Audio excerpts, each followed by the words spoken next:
Hello! Welcome to LeadMaster.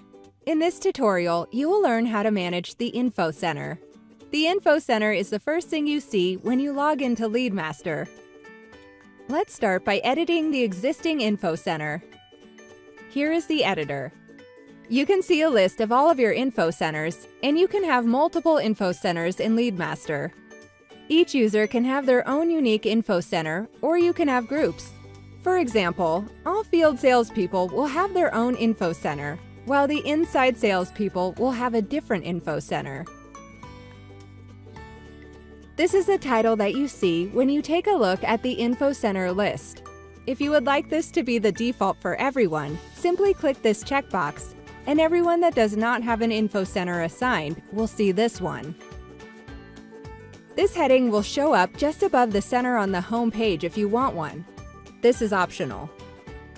This is the editor, which is a full HTML editor.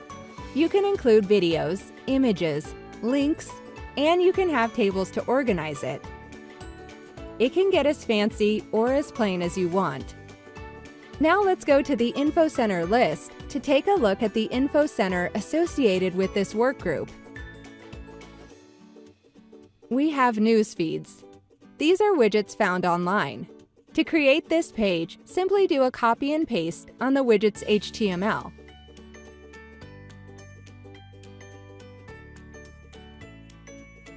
The one we were looking at a moment ago is the Field Sales Info Center.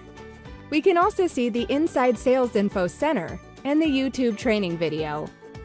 Simply copy and paste from the embed code in YouTube and you're good to go. Let's see what each of these looks like. To do that, we'll need to make this the default for my login, and then log out and log back in. This is a Google Calendar feed and a Facebook feed. If you want to dive deeper, click on the link and it opens in a new window for you. Let's take a look at another one. Here is the YouTube training video news feed. All you have to do is press play, and it streams the video right inside. If you need to delete an Info Center, all you have to do is go into Edit. Then at the bottom of the page, click the Delete button.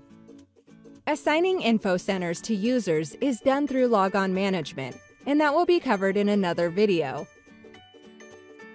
This concludes the tutorial on managing the Info Center. Thanks for watching.